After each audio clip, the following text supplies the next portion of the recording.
Hi everyone, in today's lesson we'll talk about the introduction to the derivative. Our main idea is, how is a function changing? Our first look at change will be the average rate of change. The average rate of change of a function f of x over a closed interval ab, where f of x is continuous over the interval, is f of b minus f of a over b minus a. Basically, it's the slope. Let's start with an example of looking at how car loans have changed over time. So this says over 100 million Americans have auto loans. The graph shows the number of car loan accounts in the U.S. by year, and the numbers are given in millions. We'll start by finding the average rate of change from 2003 to 2017. When you look at the graph, you can see that the number of loans has kind of decreased over time. So it kind of went up, it went down a little, and it went up again. But by finding the average rate of change, we're really making a line from 2003 up to 2017, and we're looking at the slope of this line. To find the slope of this line, we would take 108.7 minus 74, and I would divide that by 2017 minus 2003. Simplifying, we get 34.7 over 14, or a slope of 2.48. This says, on average, the number of car loans in America has increased by 2.48 million loans a year. If we go back and change the years that we're looking at, we might see a different slope happen. So this time let's look from 2003 to 2011. Again, what are we doing? We're finding the slope of the line connecting these points. So look at 2003 to 2011, and we can see it's not as sharp of an increase over this time period. So the 2003-2011 gives us 80 minus 74 over 2011 minus 2003. So the amount it changed was 14 over those 8 years, which is an average of 1.75. By looking at the average rate of change, we're only looking at the first value and the last value, so we miss the fact that the values went up and down over that time period, and we kind of ignore it. We're only looking at the start and the finish. So let's look at one more. Let's say we go from 2014 to 2017. Again, I want to go to the chart and see what happens in 2014 and 2017, and this time the line really lines up well with the graph. So my numbers are 108.7 in 2017 minus 90 that happened in 2014 over that time period. So we have 18.7 as a numerator divided by 3, and this says on average the number of car loans in America went up by 6.23 million auto loans a year. Let's try again. This time I'm looking at stock prices. I picked GameStop because it's been interesting over the last year. And I pulled the last 5 years, so that's what the picture shows. So going back to 2017, it goes up to 2021. In the chart that I added on top, I just pulled a number from January of each year. So I have 2017, 18, 19, 20, and 21. And we can see that big fluctuation in prices over the time. What's interesting is from 2017 to 2020, there wasn't a huge change. You can see it looks pretty flat in our graph. But then when you look at 2021, there was a huge amount of change. So we're going to start from 2017 to 2020. So 2020, the price was $24.52. In 2017, the price was $5.43, and that was over a 3-year period. So this reduces down to a 19.09 change in price divided by 3 years, which says it went up about $6.36 per year from 2017 to 2020. Let's change the values again. This time let's look from 2018 to 2021. I want to look at the price in 2021, which was $347.51. I'm going to compare that to the price in 2018, which was $15.24. Again, this is over a 3-year period. So my difference, $332.27 increase in price divided by 3, says on average the increase in price was 110.76 cents per year. Looking back at our chart, we can see that really didn't happen. It wasn't per year that it increased from 2018 to 2021. It was kind of overnight. So what happened again is it gets hidden in there a little, that instead of showing that there was an increase at 2021, it spreads it out over the time and gives the average change in price over the time period. So let's try this again. This time I have the value of a stock can be modeled by the function v of x is 56x plus 7x times 2 minus x plus 5. X is the number of years after it was purchased. We're going to find the average rate of change over the intervals 0, 4, 0, 8, and 3, 7. To make this a little easier, let's go to Desmos.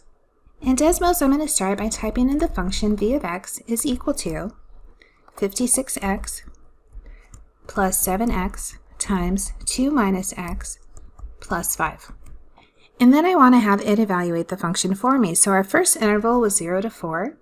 So I can do v of 0. I can do v of 4.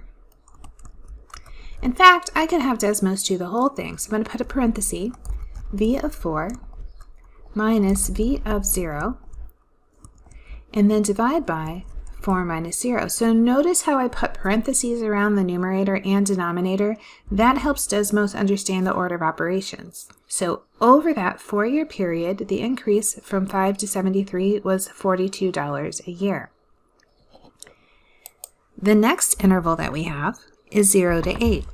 Again, let's put in v of 8 just to get an idea of the value. So now the value after 8 years is $117. It's gone down from the $173 we had before. And then I'm going to have it do the whole average value for me. So I'm going to do v of 8 minus v of 0 and divide by 8 minus 0. Again, pay attention to the parentheses to give order of operations. So this time it says the average rate of change from initial purchase to 8 years later is that it increased $14 a year. So one more. Our last interval was 3 to 7. So when I look, I like to see the values. So I'm going to do what was the value after 3 years, what was the value after 7 years. So I can see the value after 3 years was 152. The value after 7 years was also 152. So watch what happens when I put that together. I have parentheses v of 7 minus v of 3 divide by 7 minus 3. And because the values were the same, it comes out to be 0. So this shows that the price in 3 years and the price in 7 years was the same. So if I looked overall, I would say how much did I gain per year? And I gained nothing if I've come back to the same value that I was at, right? So it kind of flipped around. We could go over to the graph and kind of look at it to get a better view. So I'm going to change the settings for the axis. So I'm going to say the x, I really needed to start at 0. And let's go over to 10. And the y-axis also start at 0 because it can't be negative. And we had a value that was 173, so I'm going to go a little higher. Let's say I go to 220 so I can see it. Now I can see what happened to the value of the stock over time. It went up and then it went down. So if I had any of these particular points, then I could see what happened over time. And we could have it put the points on. Easiest way to show some points would be to hit the edit. And by the function that we ended, we're going to put in a table, and I'm going to put the values we looked at. So we looked at 0, we looked at 3, we looked at 7, we looked at 4. So now I can see these points on the graph, and you can tell these differences of time, right? So what happened? So we started really low over here at 5, and it was increasing over time. So this is at 2, here's 3, here's 4, and look at 7 where it was the same thing as 3. So I have this value right here where I can see there was no change versus other times there was a big change. So moving on, we want to get to derivatives. And the main goal of the derivative is not to have 2 points. We want a way to describe how a function is changing at a singular point instead of the 2 points that we talked about when we did the average rate of change. A line that touches the graph of a function at 2 points is called the secant line. Looks like this. I have a point, x, f of x, and then I have some other point, and I'm just going to call that other point x plus h, which would then have a y value, f of x plus h. Those 2 points form a line, and that line, because it touches the graph twice, we call that a secant line. When I go to find the slope of the secant line, we know how to do that. We do our formula. We do f of x plus h minus f of x divided by x plus h minus x. I can simplify that just a little bit. The x's in the denominator cancel, so I end up with f of x plus h minus f of x over h. You have probably seen this in the past. We call this a difference quotient. We usually teach it in algebra, thinking that if you go on to calculus, it would be nice that you've seen it before. Well, what do we need instead? When we keep moving further, what we would like to get instead of a secant line is a tangent line. So the tangent line only touches the function at one point. So the secant line requires 2. The tangent line touches once. What the tangent line does is it really focuses in on that point, and it says not what's happening in the future or in the past, it says what's happening right now at this point. So the secant line gives an average over time, and the tangent line gives you that instant, I know what's happening now. Am I going up? Am I going down? Am I staying the same? So how are we going to get there? Well, we're going to make the second point as close as possible to the first point. So we're going to do a little trick. We want to make h really small, so we're going to pull this point, x plus h, f of x plus h, much, much closer to our original point. So when I look at a and b in the graph, I'm going to pull b closer and closer to a. What does this mean? It means that we're trying to get h as small as possible and as close to 0 as possible. It'll be easier if I show you that in a graphic so you get a feel for what we're doing. All right, here's what we're going to do. I have a curve, this one happens to be 1 over x, and it has 2 points. So we're going to keep this point, we're going to let it stay the same, it's going to stay at 1, but I'm going to move this other point really close to the first point, and it's going to change the slope. So first just watch it, see how that slope is changing? So that you can really see it, let me show you the computation, and let me show you the slope. So right now, where I started, it was negative 0.5, but as I change the value of x, see how it's becoming a different number, right? But look from negative 0.5, you've got negative 0.6, negative 0.7, negative 0.8, negative 0.9, right? So the closer and closer I got, I'm getting closer to negative 1. Now let me show you the tangent line, which is what we're trying to do, is touch the line only at 1 point. And it indeed has the slope of negative 1. So I want you to feel that there's our limits here, right? As h is getting smaller, we're getting closer to what the slope of the tangent line would be. Let's change the graph. So instead of having 1 over x, let's try the square root of x minus 1.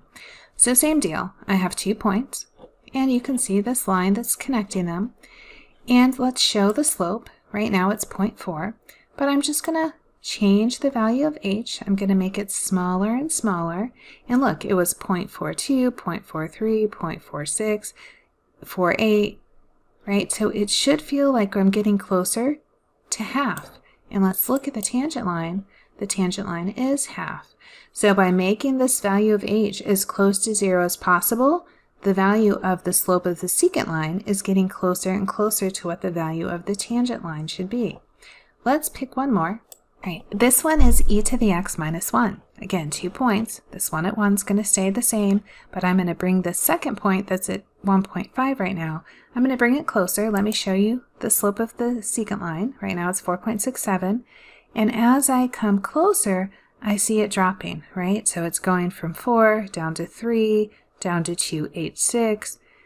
Right? So the closer and closer I get, it doesn't matter what value it is. I'm going to show you what it is. It says 2.72. For this particular one, it's getting close to the number e. That's kind of complicated. We will get there in the semester. But what I want you to see is we are trying to make h as small as possible so that our slope of the secant line becomes the slope of the tangent line. That's what we're after. So we're going to go from the difference quotient, from f of x plus h minus f of x over h, to the instantaneous rate of change, f of x, by adding in the limit as h goes to 0.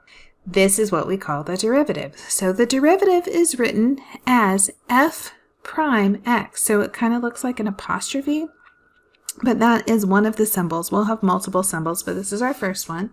And it's just going to be equal to that same limit as h goes to 0 of f of x plus h minus f of x over h. I will use those words kind of interchangeably. So if I ask for the slope of the tangent line, if I ask for the derivative, if I ask for the instantaneous rate of change, they're all the same thing. It's also important to note you can only find the derivative of f of x at points in the domain of f of x that have limits. So let's try this. Let's start with f of x is 4x minus 2, and we're going to use the definition of the derivative below to find what the derivative is. So the same thing happens every time. We're going to write the limit as h goes to 0. And I'm first plugging x plus h into the function. So the function says whatever you give me, I'm going to multiply it by 4 and subtract 2. So I'm giving you x plus h. So we're going to do 4 times x plus h minus 2.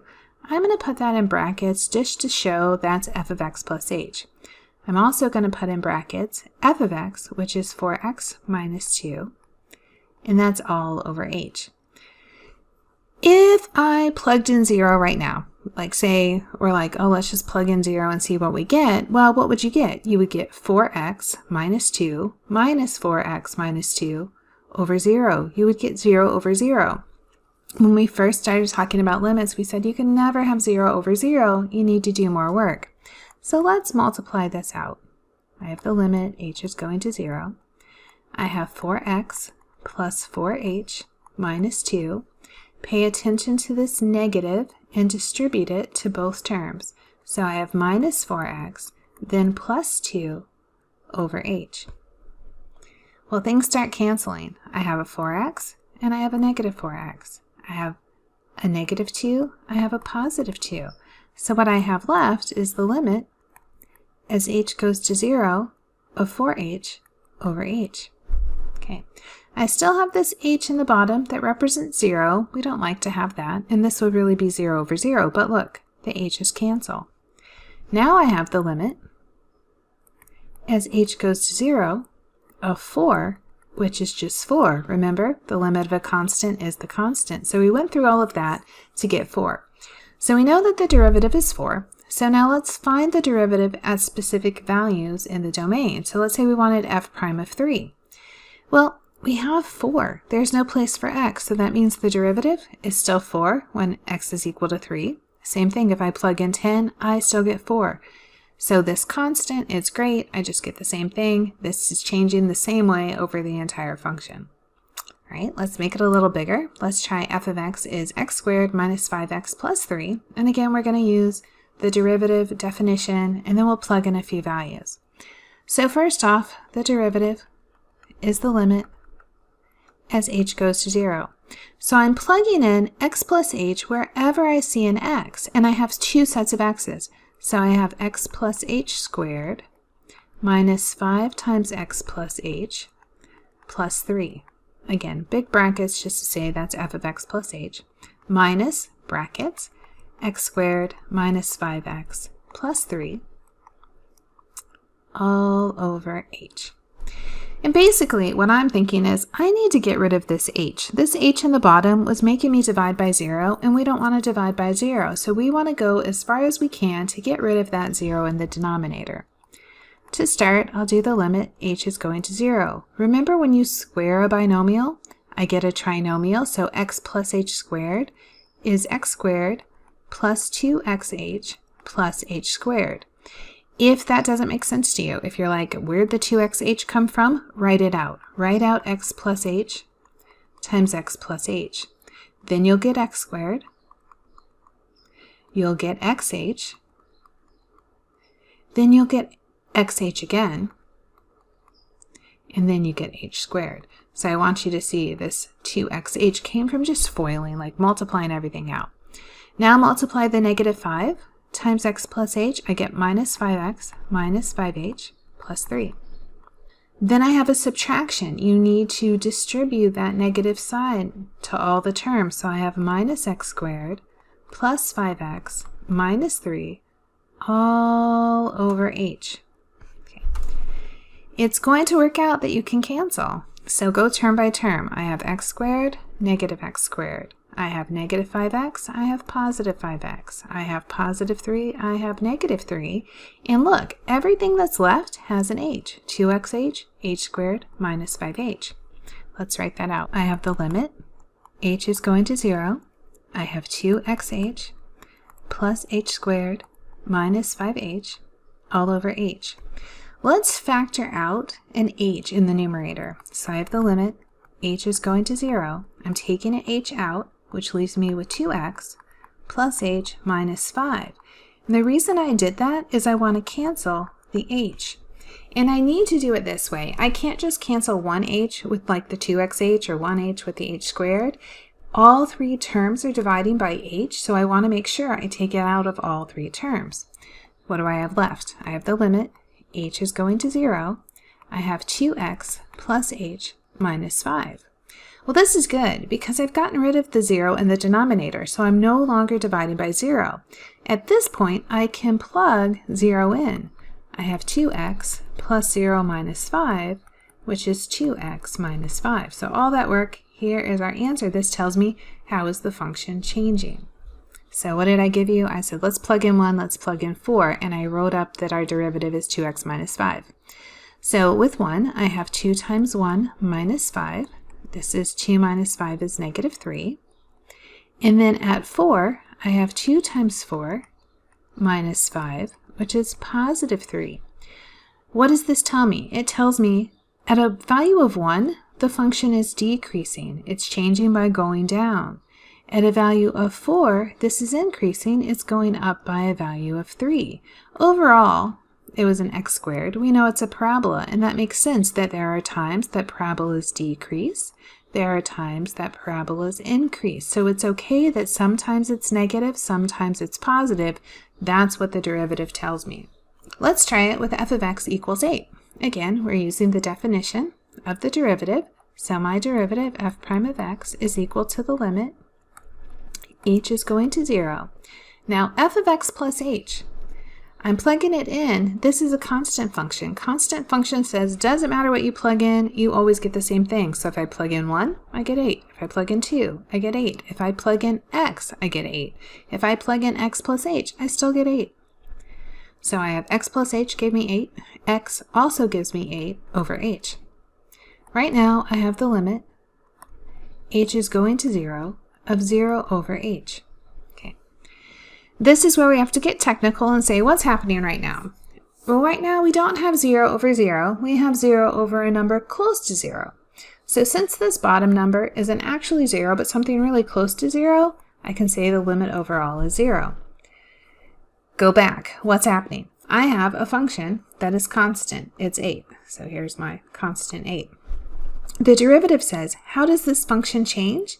And it says it doesn't. It's 0. There's no change happening. And that's what we expect. Constants don't change. If I try to put in values, the values should all be 0. So the derivative at 7 is 0. There won't be any change. At negative 3, there also won't be any change. Let's try one a little bit harder. Here I have f of x is 9 over x. So we're going to find the derivative, and then we'll plug in a few points. So we'll start with f prime of x equals the limit. H is going to 0. I start by plugging in x plus h. So I have 9 over x plus h. I subtract 9 over x, and then I divide by h. So we have a couple choices here. We could find a common denominator between the two terms, or what I'm going to do instead is I'm going to multiply the numerator and denominator by x plus h times x. The reason I'm doing that is it's going to clear the fractions in the numerator. So that way it will push them kind of over to the bottom. Because I'm multiplying by x plus h times x over x plus h times x, this is essentially 1, right? It's the same thing top and bottom, so we know it's 1. So I haven't changed the value of my limit. We're going to do this the long way, which means I'm going to show you each piece. So 9 over x plus h times x plus h times x minus 9 over x times x plus h times x. So I'm distributing. And then on the bottom, I have h, x plus h times x. I did this so you can see how things cancel. So the x plus h cancels in the first term. The x cancels in the second term. What do I have left in the numerator? I have the limit when h goes to 0. I have 9 and x, so this is 9x. Then I have negative 9 times x plus h. So as you distribute the 9, remember to make it negative. So I'll have minus 9x minus 9h. Good news, the denominator, I do not multiply that out. I just leave it alone. So on the denominator, I have h times x plus h times x.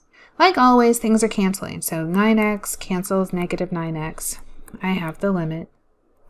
H is going to 0 of negative 9h over h times x plus h times x. Here's where the h cancels. So I have one h in the bottom, one h in the top. Now I have the limit as h goes to 0 of negative 9 over x plus h times x. Because I got rid of the original h, I'm no longer dividing by 0. That means plug 0 in. I get negative 9 over x plus 0 times x, which really is negative 9 over x squared. Now that I have the derivative, I could plug some numbers in. So f prime of 1 is negative 9 over 1 squared, which is negative 9. At negative 3, I have negative 9 over negative 3 squared. This is negative 9 over positive 9, which gives me negative 1. Both cases gave me negative answers. So this says at 1, it's decreasing, but it's decreasing a lot. It's going down by negative 9.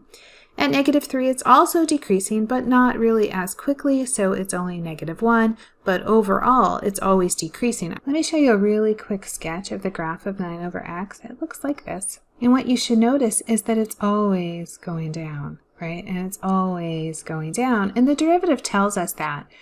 Still new for us, right? But see how I got a negative in the numerator? And I get x squared in the denominator? X squared is positive, negative 9 is always negative, so I always get negative in my derivative, and that shows me the function is always decreasing no matter what. There's never a time it's going up. So let's try one more like that. I have f of x is 2x over x plus 5. So we'll start with f prime of x is equal to the limit. H is going to 0.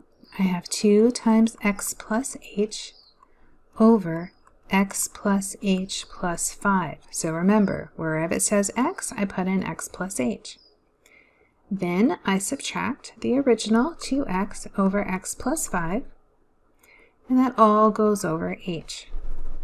This should kind of remind you of the last one, where I had these complex fractions. I have a fraction within a fraction, and my strategy was to multiply by everything in the denominator. So x plus h plus 5 times x plus 5.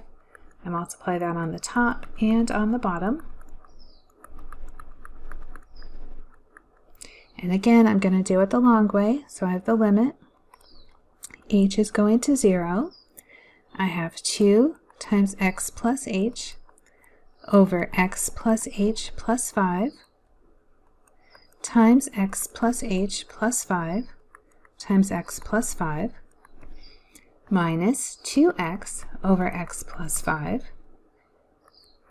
times x plus h plus 5 times x plus 5 all over h x plus h plus 5 times x plus 5. Again, the denominator we will not be expanding.